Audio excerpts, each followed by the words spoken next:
Greetings and welcome to ETV English Special Programs. Presenting you with this edition, I am Kirana Baina. Thank you very much for joining us. On today's special program, we will be looking at the implementation of the peace agreement that was struck between the Ethiopian government and the TPLF. What we will be looking at today are some of the challenges that might face the implementation of this peace deal, as well as what can be expected from the international community in terms of fostering this peace agreement. We will also be turning our heads to the national dialogue and what can be expected from that after this peace agreement has been implemented or throughout the process of the implementation of this peace agreement. And joining me for the discussion today is a conflict and peace analyst, a conflict resolution practitioner, as well as a researcher of identity-based conflict, Dr. Digafie Debalke, who joins me from Canada via Zoom. Do stay with us. Thank you very much for joining us today, Mr. Digafie. Thank you very much. My pleasure. Good to be here. All right. So, as you know, following the peace agreement that was signed between the Ethiopian government and the TPLF, many have applauded it. We're, hoping for the best outcomes from it. However, there are different sort of factors that seem to be challenging it or seem to be opposing it. And so before we go to how we can actually implement it, what I want to ask you is, what are some of the challenges, that might face the implementation process of this peace deal? Right. Let's begin with actually how important it is for the government of Ethiopia and the TPLF to sit down and sort out their differences in terms of negotiation and peacemaking processes. So in that regard, really, it's a great success and a great achievement, particularly because it was mediated or facilitated by the African communities, particularly Mr. Obasanjo, former president of Nigeria. In that sense, it's a great success and it's a great thing to look up to. But the condition that could enhance, the condition that could affect the process of the outcome is, one is, of course, every peace negotiation, every peace talk, every peace outcome have spoilers. Spoilers in a sense that we may have a different agenda, we may lose from the success of the peace negotiation. The other are both parties in any peace talk should avoid a double talk. What has been agreed upon, what has been negotiated is what needs to be implemented. So what needs to happen is stick to the negotiation, stick to the points have been clarified during the negotiation time. So this is one point we need to make sure that it takes place. The other is there might be some people, some groups who may have a hidden agenda in that sense, in terms of making sure that the peace negotiation doesn't succeed. So if we avoid those issues, if we make sure that the negotiated agreement is an agreement that both parties need to abide by, and the other thing is making sure that spoilers cannot get into the peace talk process and affect the final outcome of the negotiated settlement. Right. Well, you mentioned things that we need in order to bring this implementation to life. But what I want to ask is, what are sort of the conditions that can create this space for the actual implementation in terms of fostering an effective implementation of this peace agreement? Like Olusegun Obasanjo had said upon the signing of the agreement, he said it will be put into immediate effect. And what are the scenarios that will enable us to put it into immediate effect? The very first thing is to make sure that the parties are willing to implement what has been signed. The first point. The second point is perhaps if there are some logistical or some kind of obstacles in terms of implementation. Let's say The three key aspects of this negotiation outcome are disarmament, demobilization, and reintegration. That requires a lot of logistical support and lots of organizational support. In that sense, that support is needed. The other aspect is a goodwill from both parties, a goodwill that from the Ethiopian government, a goodwill from the TPLF leadership and their members to implement this process. The final point we need to acknowledge is that the conflict has been not contained into the Tigray region only. The conflict has been in Amhara, in Afar regions, and elsewhere.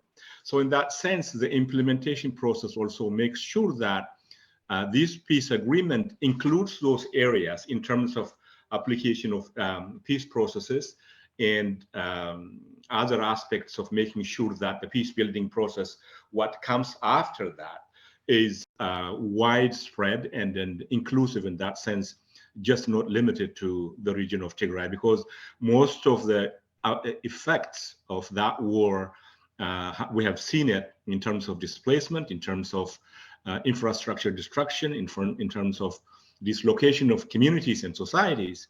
It has wide ramifications. So the implementation process should not be confined into a geographic territory of Tigray region, but it's also applied to the other parts of the country. All right. So you've talked about inclusivity and making sure that the peace agreement can or will involve all affected societies. And speaking of inclusivity, actually, what comes to my mind is the national dialogue, which upon launch was said to be an all-inclusive dialogue that is set out for reconciliation. And I'd say we need reconciliation now more than ever.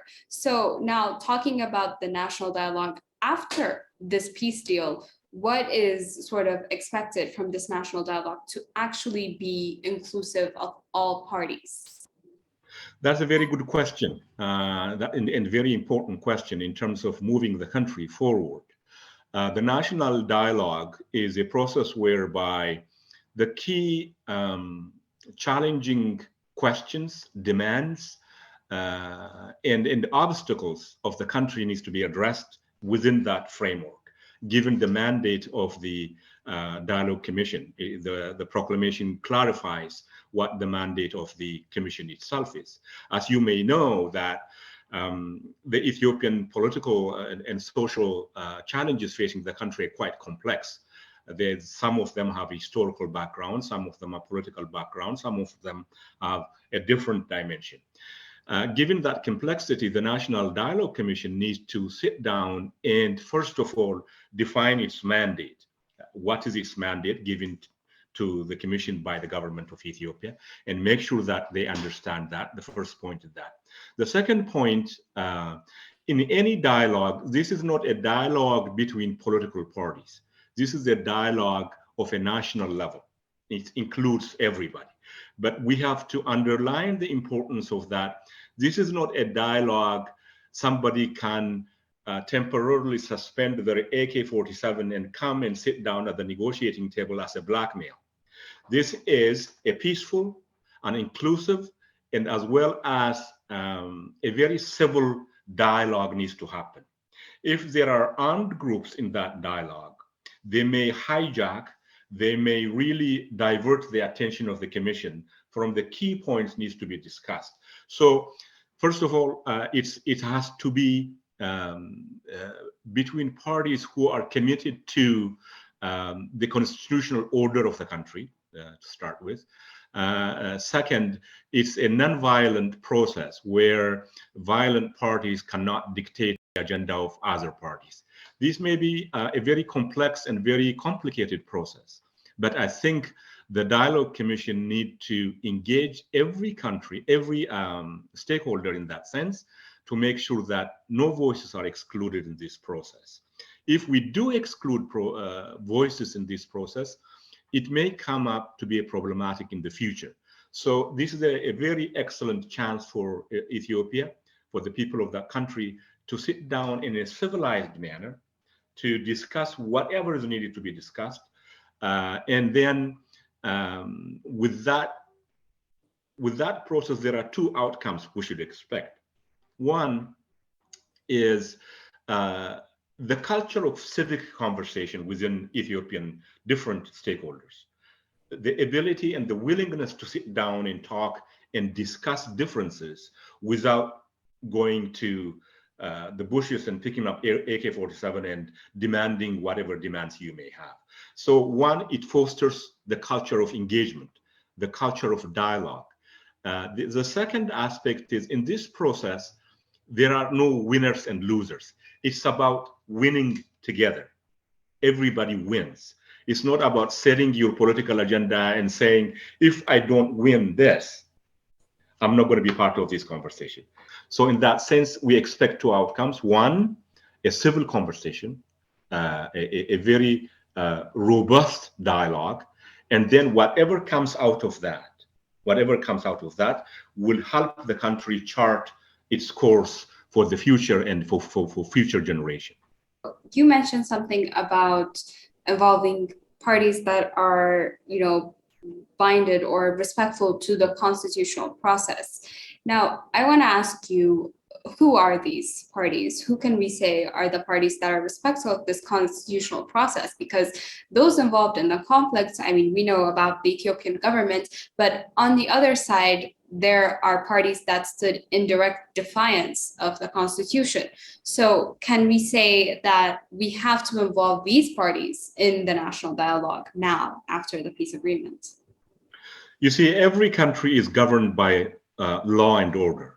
A country that doesn't abide by law and order faces a very risky journey, a very dangerous journey even. So what I'm saying here is the Dialogue Commission itself was established by the Ethiopian government based on the mandate given to the Ethiopian government according to the constitutional order of the country's law. So what that means is that anything happening with that context has to be defined with the legal framework of the country's constitution.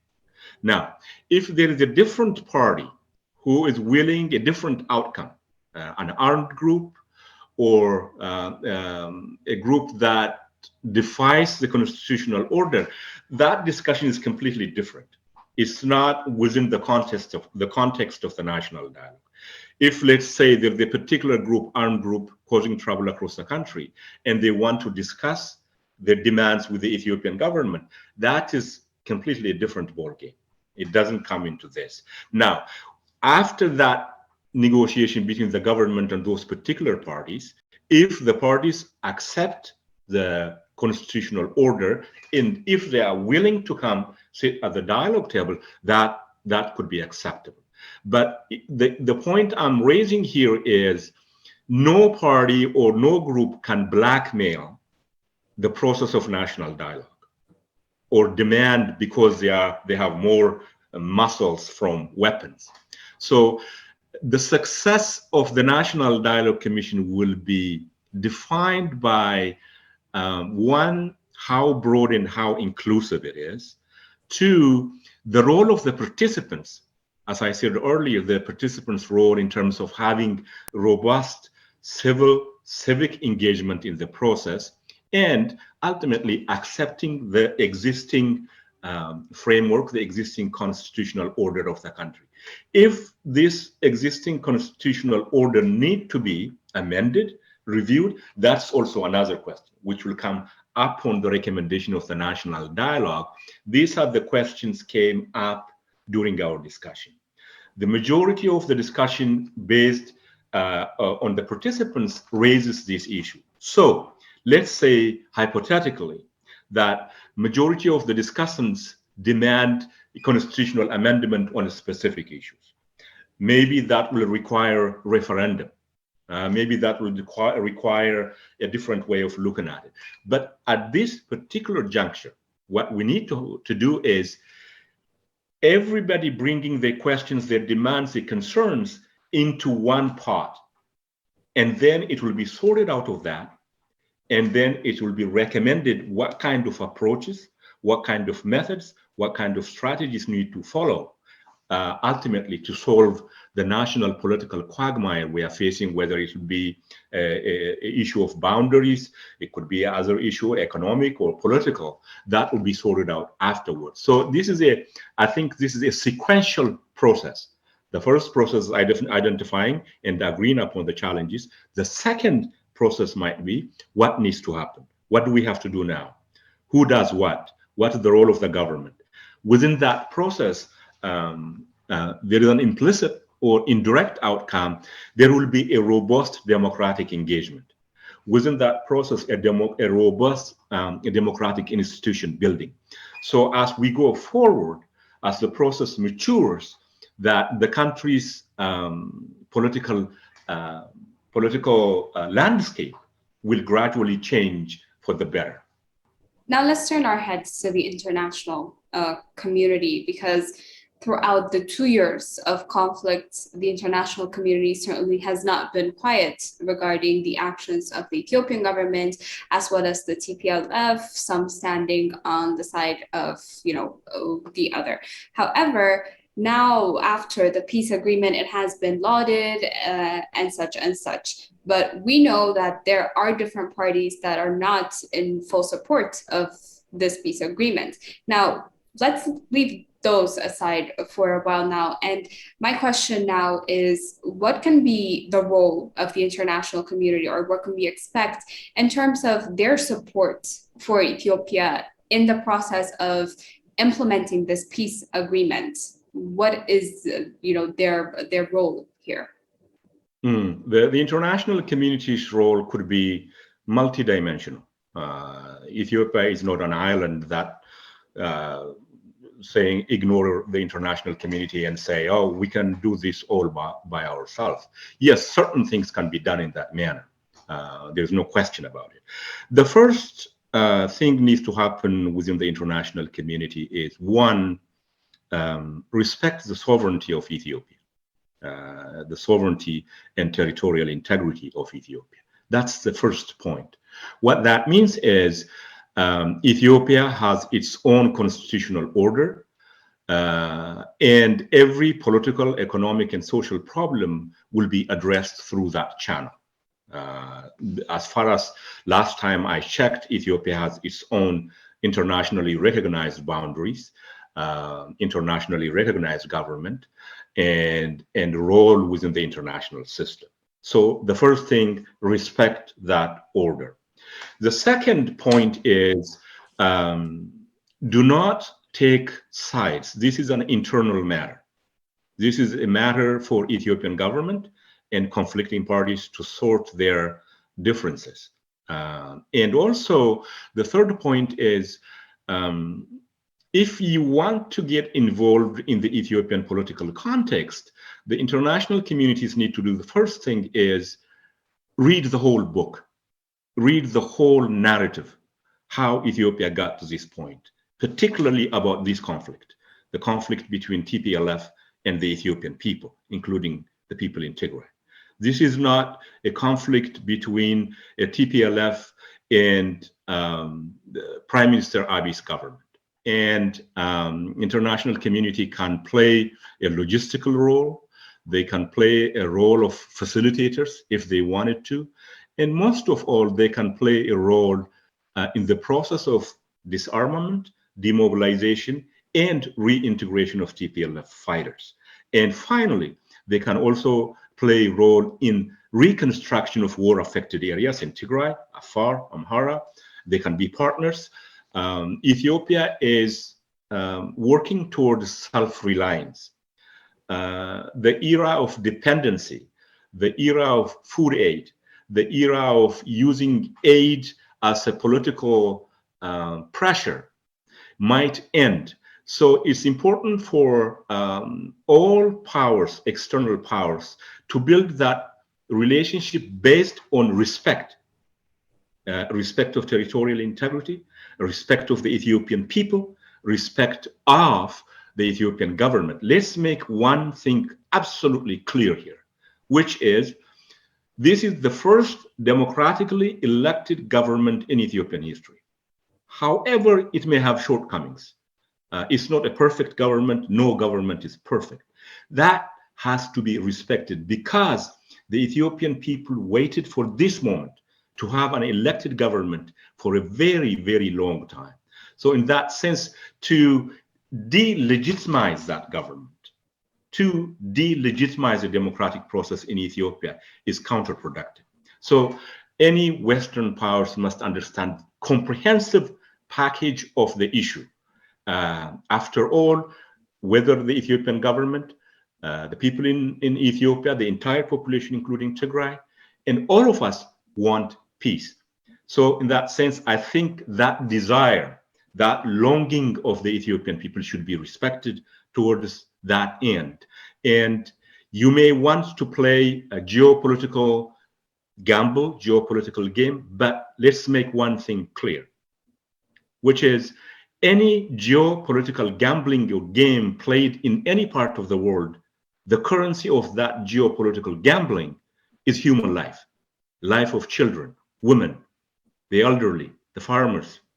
So my advice to the international community is work with Ethiopia, work with the Horn of Africa, work with the broader region, East Africa, and the future could be brighter for international diplomacy and international relationship. But if we continue the channel, the path of hegemonic domination, the path of we are on top, you are down, listen to us, that is not the 21st century politics. And I think the international community and some actors need to come to terms and accept that reality. We talked about the international community and geopolitical interests, but a very interesting thing about it is on the week of the signing of the peace agreement, we've seen some parts of the diaspora community actually sort of expressing their stance against the peace agreement. And now the diaspora in different studies or different articles have been stated they have this tie to the countries of origin because of this, identity ties or whatever you may call it. And now this kind of opposition is a bit different from other actors who have some kind of geopolitical interest.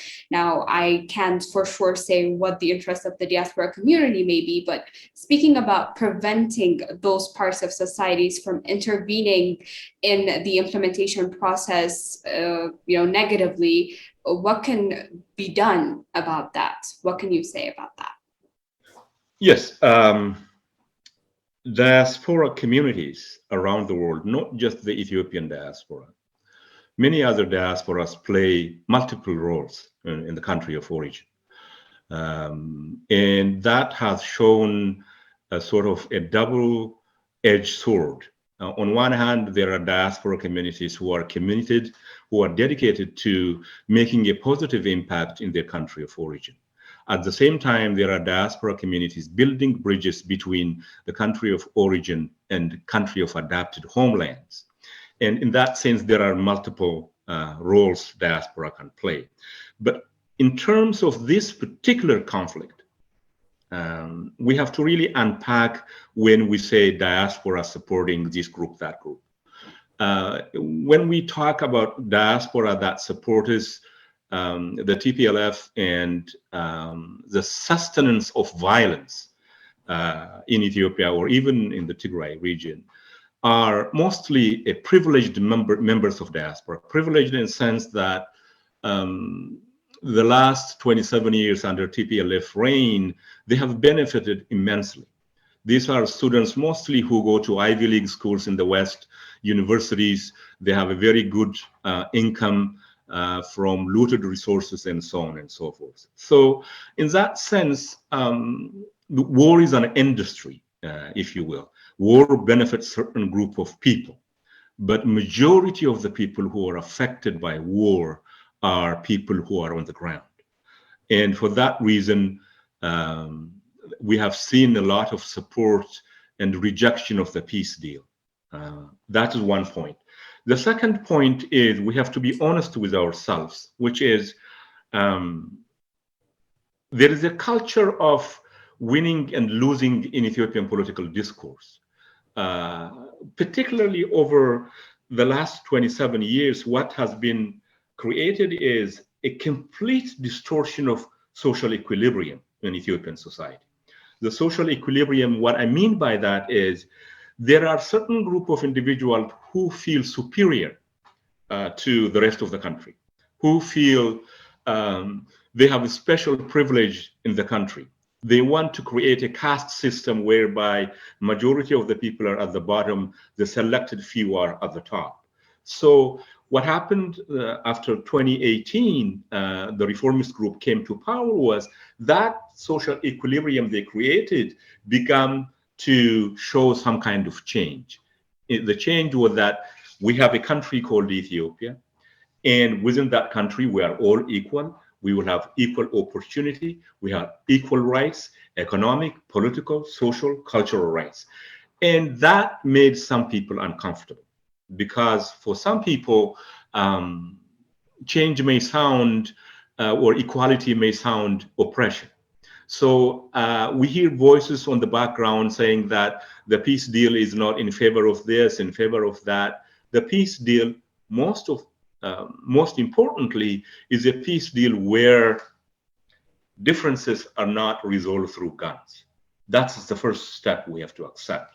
So what is the importance of the peace outcome in this sense? We have seen over the last week or so, aid, medical and non-medical supplies have been streaming through Tigray and people are getting what they need. But the diaspora still talks about an old playbook where this intoxication of power and privilege and all those kind of things. But our concern and the concern of the Ethiopian people is how can we recover together with people of Tigray and rebuild and move on into the next level of advancing the country's economic and social and infrastructures.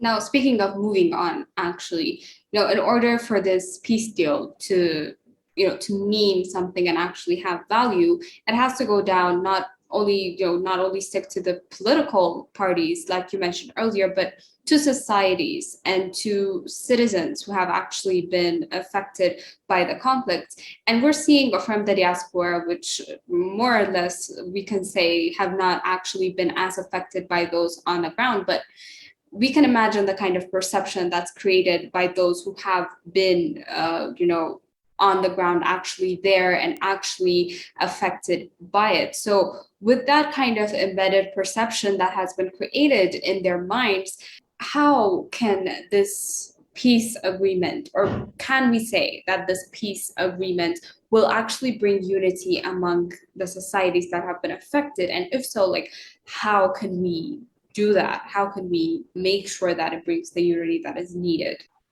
You see, the keyboard warriors sitting in a very distant place and trying to determine what happens on the ground is an unfortunate consciousness. Really, it's a very sad thing.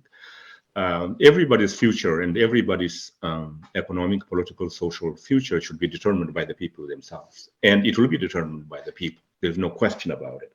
But in terms of bringing unity, we have to look at that question from different angles. The first one is people on the ground, the farmers between whether they be Tigray or Afar or Amhara in the south or Gambela. Do they have really significant difference in their view of life?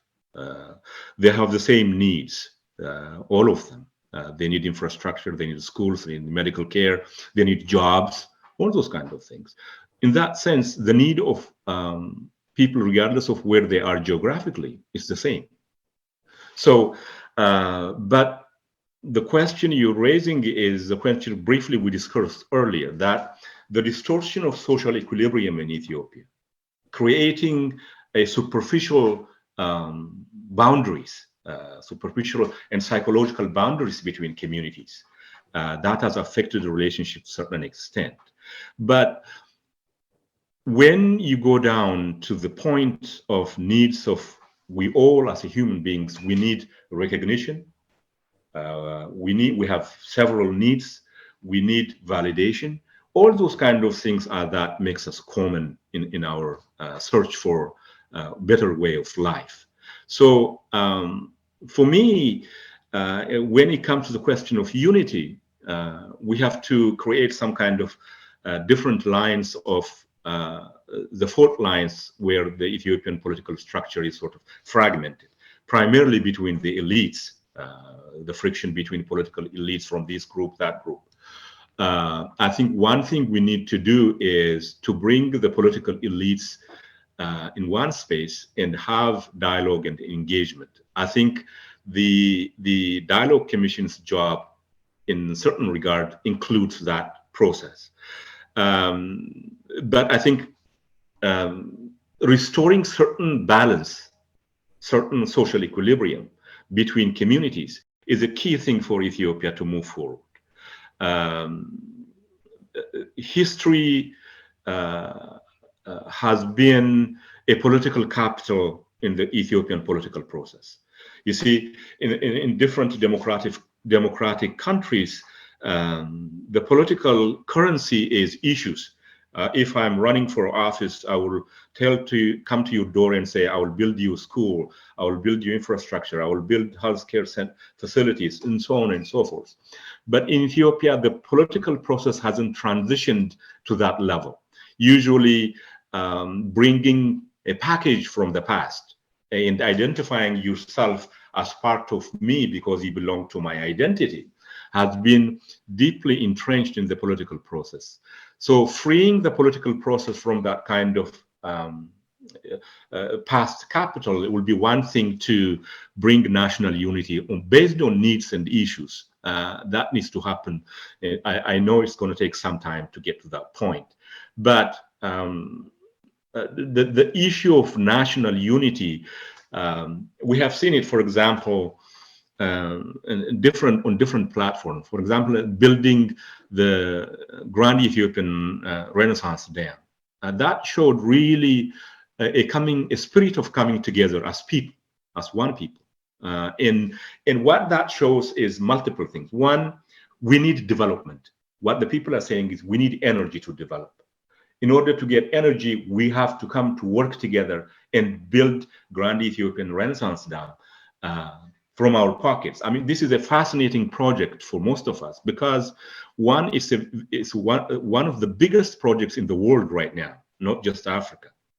Two, it was built by the people themselves. It's not built by international donors or this or that. And that shows the spirit of national unity. Secondly, even during this conflict, what we have seen is the spirit of that national unity from four corners of the country. So there is a desire to come together and work. But I think most of the bottlenecks of bringing that spirit comes from some elite groups, some distant warriors, not from people on the ground. So I think there is a potential, there is a clear desire and willingness from the Ethiopian people to come and work together. And we have to harness and support that spirit. We have to make sure that our language, our spirit, our actions support that kind of coming together as a destiny of the country. There is no another choice for Ethiopians. They are destined together. Sometimes, we get carried away with academic analysis and academic perception of things might work this way, that way. But in reality, Ethiopian people are bound together historically, religiously, culturally, geographically. And I think I'm confident that they will sort out these differences and move forward for better Ethiopia and for better Horn of Africa.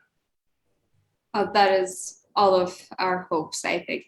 Thank you very much, Digafie, for your insights and for your thoughts. Thank you very much for the fruitful discussion that we had today. Thank you for having me. My pleasure. All right, so with that, today's special program comes to an end. I've had a discussion with Dr. Digafie regarding the implementation of the peace agreement between Ethiopia and the TPLF, as well as factors that stand to challenges and what can be expected from the national dialogue going forward regarding the peace agreement. I was Kirana Baina hosting this program for you. Thank you very much for joining us once again, and goodbye for now.